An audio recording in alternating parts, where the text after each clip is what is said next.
사무엘 상하서 말씀으로 함께 보는 새날을 여는 새벽 말씀입니다. 저는 대전평화교회 강민 목사입니다. 오늘 우리가 함께 나눌 말씀은 사무엘 하 5장 1절로부터 12절 말씀입니다. 이스라엘 모든 지파가 헤브론에 이르러 다윗에게 나와 이르되 보소서 우리는 왕의 한 고륙이니이다. 전에 곧 사울이 우리 왕이 되었을 때에도 이스라엘을 건으로 출입하게 하신 분은 왕이시었고 여호와께서도 왕에게 말씀하시기를 내가 내 백성 이스라엘의 목자가 되며 내가 이스라엘의 주권자가 되리라 하셨나이다 하니라. 이에 이스라엘 모든 장로가 헤브론에 이르러 왕에게 나아오매 다윗 왕이 헤브론에서 여호와 앞에 그들과 언약을 맺음에 그들이 다윗에게 기름을 부어 이스라엘 왕으로 삼으니라. 다윗이 나이가 30세의 왕위에 올라 40년 동안 다스렸으되 헤브론에서 7년 6개월 동안 유다를 다스렸고 예루살렘에서 33년 동안 온 이스라엘과 유다를 다스렸더라.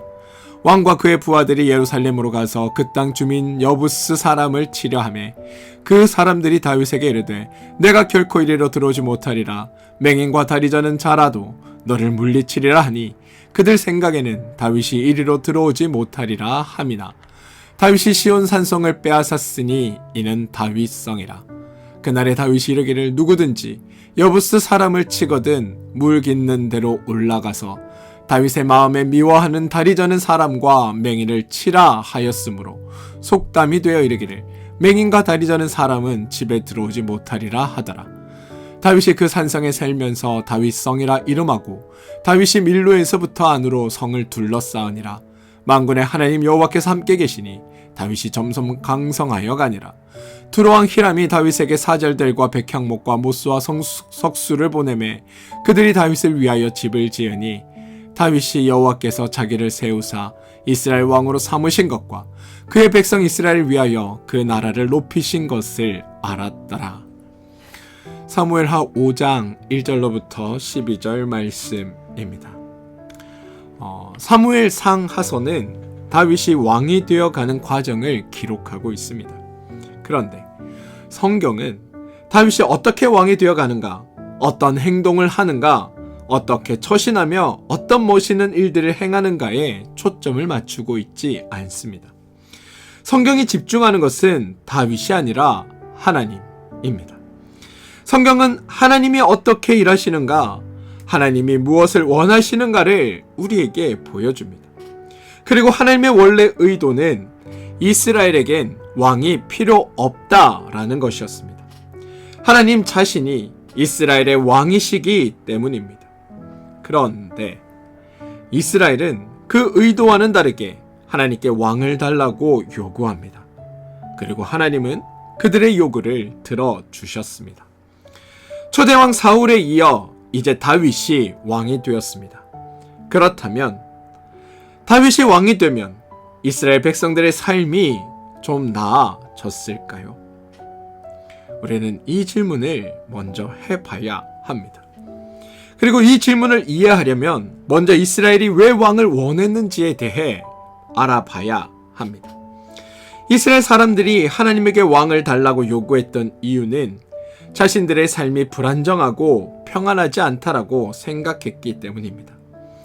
불평하며 주변 열방 나라들을 둘러보니 그들에게 모두 왕이 있었습니다. 왕이 강력한 카리스마로 나라를 이끌어가고 굳건한 통치력으로 국론을 통일하고 일사불란하게 끌고 나가는 것을 보고 그들은 그 모습이 부러웠습니다. 그래서 이스라엘은 이렇게 판단합니다. 우리에게 왕이 없기 때문에 우리가 덜 행복하다. 만약 왕이 있으면 우리의 삶도 나아질 것이다. 이런 생각으로 하나님께 왕을 요구했던 것입니다. 그런데 이러한 이스라엘 백성들의 판단은 옳은 판단이었을까요? 이런 이스라엘 백성들의 생각은 정말 맞은 생각이었을까요? 왕이 정말 백성을 행복하게 만들까요? 이 질문 앞에 우리는 한 가지 사례를 살펴봐야 합니다. 당시 이스라엘이 매우 부러워했던 왕이 있는 나라, 특히 이스라엘 주변에서 경쟁하던 블레셋이라는 나라는 어떠했을까요? 왕을 세운 나라의 백성들은 정말 이스라엘이 부러워하고 소망하던 행복한 삶을 누리고 살고 있었을까요? 이스라엘은 왕을 가진 블레셋은 정말 행복할 것이다라고 생각했습니다. 그러나 실제는 사무엘상 8장의 하나님의 경고와 마찬가지로 그들에게 이런 일들이 일어나게 됩니다. 왕을 세우면 너희 아들들을 데려가 병거와 말을 모는 자로 삼고 군대 장관으로 삼을 것이요 너희 밭을 갈게 하고 추수하게 할 것이며 너희의 딸들을 데려가 향료 만드는 자와 요리하는 자와 떡 굽는 자로 삼을 것이요 너희 밭과 포도원과 감람원 중 가장 좋은 것을 빼앗아 자기 신하들에게 줄 것이며 너희 곡식과 포도원 소산의 10분의 1을 거두어 자기 관리와 신하들에게 줄 것이고 너희 노비와 가장 아름다운 소년과 나귀들을 끌어다가 자기 일을 시킬 것이며 너희 양떼의 10분의 1을 거두어 가리니 너희가 그의 종이 될 것이라. 실제로 이 말씀처럼 왕을 가진 나라에 사는 백성들은 하나님이 미리 경고하신 대로 그들의 삶은 강팍하고 힘들었습니다.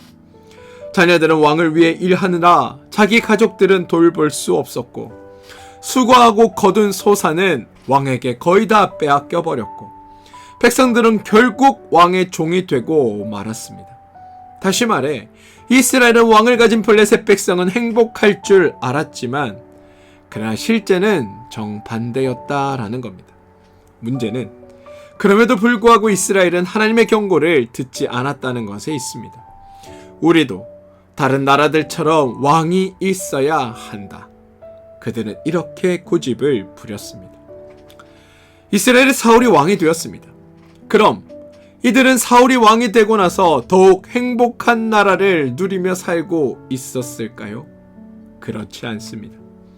사울이 왕이 되었다고 나라가 달라지고 이스라엘 백성들이 행복을 누린 것이 아닙니다. 그렇다면 사울 대신 이제 다윗이 왕이 되었으니 이들은 참된 행복을 누리게 되었을까요? 다윗이 좋은 지도자가 되고 좋은 왕이 되어 선정을 베풀어 모든 백성이 행복을 누리게 되었을까요? 사울 때에는 여러분 적군을 물리치기 위한 전쟁이 끊이지 않았습니다. 백성들은 계속 전쟁에 동원되었습니다. 그들에게 평안한 날이란 없었던 날입니다. 그렇다면 이게 다윗 때는 달라졌을까요? 아닙니다. 다윗 때는 영토를 넓히기 위한 전쟁이 끊이지 않았습니다. 사울 때는 방어하는 전쟁이었다면 다윗 때는 공격하는 전쟁으로 전쟁의 양상만 바뀌었을 뿐입니다. 전쟁의 성격만 바뀌었을 뿐 전쟁 자체는 계속 되었습니다. 백성들의 고생은 마찬가지였습니다. 그렇다면 사울과 다윗을 지나 솔로몬이 왕이 되었을 때는 어떠했을까요? 약속의 땅을 다 정복한 이후 드디어 백성들은 그 땅에서 행복함을 누리며 태평성대를 누렸을까요? 그렇지 않습니다. 영토 정복 전쟁이 끝나자 이번에는 그동안 유보되었던 왕궁 건설이 새롭게 시작됩니다. 대부분의 백성들이 건축 노역을 행하느라 무려 20년 정도의 세월을 동원되어 일하는 데 쓰임 받습니다. 왕이 있는 나라에서 정복 전쟁까지 끝난 나라에서 백성들의 고생이 얼마나 심했는지 솔로몬 왕이 죽자 백성들은 그 다음 왕에게 나와 제발 노역을 좀 줄여달라고 탄원을 할 정도였습니다. 왕이시여, 당신의 아버지가 우리에게 매우 무거운 멍에를 가볍게 하소서. 그리하시면 우리가 왕을 섬기겠나이다. 이게 솔로몬 왕이 죽은 후 백성들이 한 절박한 호소였습니다.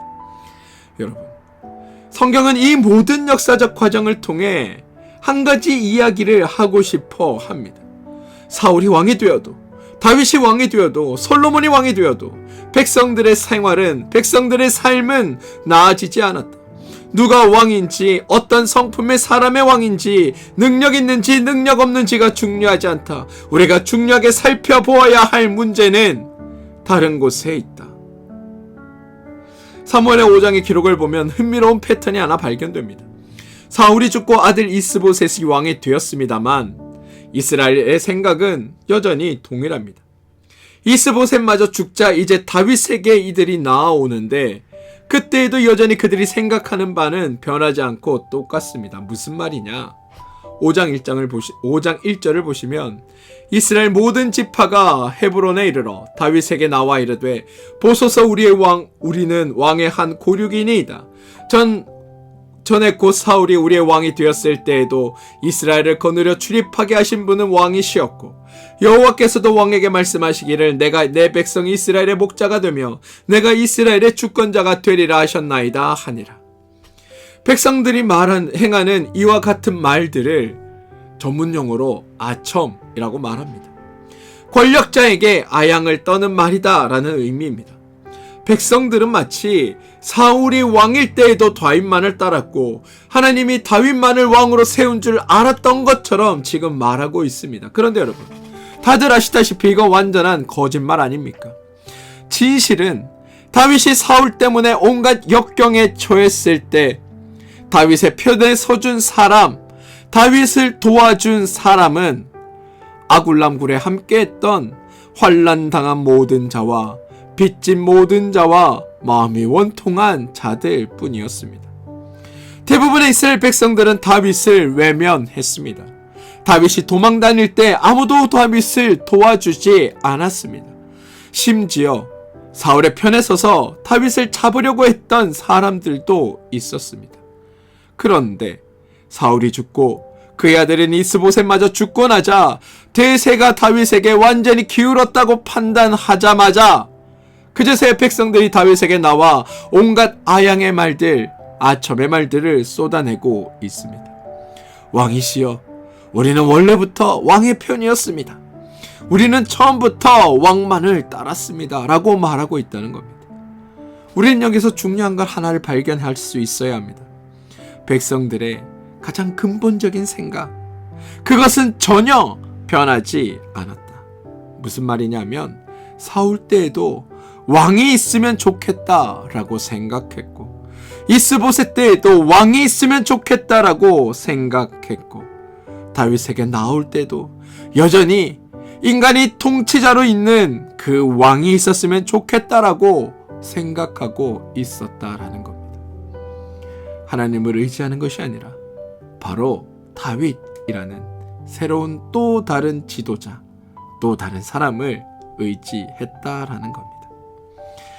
왕이 바뀌었습니다. 사울에서 이스보셋으로, 이스보셋에서 다윗으로 바뀌었습니다. 그러나 백성들의 근본적인 생각은 전혀 변하지 않았습니다. 우리에게는 우리를 다스려줄 인간의 통치자, 인간의 왕이 필요한다. 좋은 왕만 있으면 우리가 행복할 것이다. 변하지 않는 백성들의 믿음이며 잘못된 믿음이라는 겁니다. 백성들은 질문해야 합니다.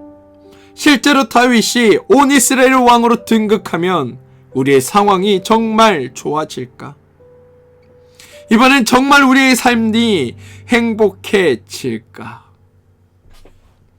성경은 우리가 기대하는 것과 기록하는 것이 전혀 다르게 우리에게 알려줍니다. 오늘 본문에서 우리는 다윗이 이렇게 하였더라, 다윗이 저렇게 하였더라, 다윗이 위대한 역사를 행하였더라, 다윗이 업적을 이루었다라는 내용을 기대할지 모르나 성경은 이 중요한 시점에, 다윗이 이스라엘 전체의 왕으로 등극하는 이 중요한 시점에 무엇을 우리에게 기록하여 보여주냐 하면 다윗이 아니라 하나님을 기록하여 보여줍니다. 5장 10절인데요. 이렇게 기록합니다. 만군의 하나님 여호와께서 함께 계시니 다윗이 점점 강성하여지더라. 저는 여기에 여러분들이 주목하길 바랍니다. 성경은 다윗이 모든 적군을 물리치고 나라를 굳건히 세워가더라라고 말하지 않습니다. 만군의 여호와께서 함께 계시니 라고 말합니다. 그 결과가 다윗이 강성하여져 가는 거라고 이야기합니다. 이게 여러분, 성경이 우리에게 진짜 하고 싶은 이야기입니다. 다윗이 한 것이 아니다. 하나님이 함께 하심으로 다윗에게 일어난 일이 그것이다. 다윗이 한 게 아니다. 하나님이 하신 것이다. 다윗이 강한 것이 아니다. 하나님이 함께 하시니 다윗이 강해진 것이다. 원인은 다윗이 아니라 하나님에게 모든 것이 달려 있다. 만약 여러분들이 당시 이스라엘 백성이었다면 여러분들은 누구를 따라가시겠습니까? 다윗일까요? 아니면 다윗을 강성하게 만드시는 하나님일까요? 오늘 읽은 말씀은 아니지만 15장 19절은 이렇게 고백합니다. 다윗이 여호와께 여쭈어 이르되 내가 블레셋 사람에게로 올라가리이까 여호와께서 그들의 손을 내게 넘기시리이까 하니 여호와께서 다윗에게 말씀하시되 올라가라 내가 반드시 블레셋 사람을 내 손에 넘기리라 하시니라. 다윗은 모든 일을 하나님께 여쭙습니다. 그리고 하나님은 그에게 대답하시고 그와 동행하십니다. 우리가 살아가면서 따라야 할 건 인간 지도자가 아니라 바로 그와 동행하시고 그에게 힘주시는 하나님이심을 저는 여러분들이 믿고 고백하고 그 하나님을 따라 살아가는 여러분들 되시길 소망합니다. 5장 23절입니다. 다윗이 여호와께 여쭈니 이르시되 올라가지 말고 그들 뒤로 돌아서 뽕나무 숲을 맞은편에서 그들을 기습하되 뽕나무 꼭대기에서 걸음 걷는 소리가 들리거든 곧 공격하라. 그때 여호와가 너보다 앞서 가시며 블레셋 군대를 치신다 하신지라. 보시면 여러분, 하나님께서는 구체적인 계획을 세워주십니다. 심지어 친히 작전을 행하사 이기게 하셨습니다. 우리가 이스라엘 사람이라면 바로 이 모든 것을 행하시는 하나님을 따라가야 하는 겁니다. 우리가 따라야 할 분은 우리의 삶을 계획하시고 이루시고 세세한 것까지도 완성해 가시는 그 하나님임을 저는 우리가 기억하길 소망합니다. 우리가 의지해야 할 것, 우리가 붙들어야 할 건 바로 그 하나님이다. 저는 여러분이 여러분의 삶에서 그 하나님을 의지하고 붙들고 나아가게 되길 소망합니다. 사랑하는 성도 여러분, 이스라엘은 왕이 있으면 행복할 것이다 생각했습니다. 그러나 현실은 다릅니다. 하나님이 사무엘상 8장에서 경고하신 대로 왕을 가진 나라 백성들의 삶이 강팍했던 것처럼 사울과 다윗 솔로몬으로 왕이 바뀌어도 백성들의 삶은 여전히 똑같았습니다. 다윗이 왕으로 등극하는 장면에서 성경은 다윗이 아니라 하나님을 기록하고 있음을 주목하십시오. 만군의 하나님 여호와께서 함께 하시니가 다윗의 강성의 이유입니다. 저는 여러분들이 이 사실을 주목하고 이 사실에 여러분들이 집중하게 되길 소망합니다. 사랑하는 성도 여러분, 오직 하나님만이 우리를 행복하게 하십니다. 어떤 지도자도 어떤 사람도 아니라 오직 하나님만을 의지하고 그분께 묻고 그분과 동행할 때 우리의 삶은 하나님의 인도와 형통으로 가득하게 될 것입니다. 저는 하나님을 온전히 따르고 온전히 믿고 더욱 주님을 신뢰하며 주님의 뜻을 쫓겠다고 다짐하며 사는 그런 여러분들이 되길 소망합니다. 그리고 그렇게 살아가는 자에게 하나님은 놀랍고 위대한 일들을 이루어 가실 겁니다. 우리 함께 기도하겠습니다. 주님, 왕이 누구든 백성의 삶은 똑같았습니다. 문제는 환경이 아니라 우리였습니다. 우리가 마땅히 따라야 할 분은 사람이 아니라 하나님이라는 것을 우리가 깨닫게 하여 주시고 우리 모두 하나님만을 의지하며 살아가는 그런 굳건한 믿음의 성도들로 살게 하여 주옵소서. 예수님의 이름으로 기도합니다. 아멘.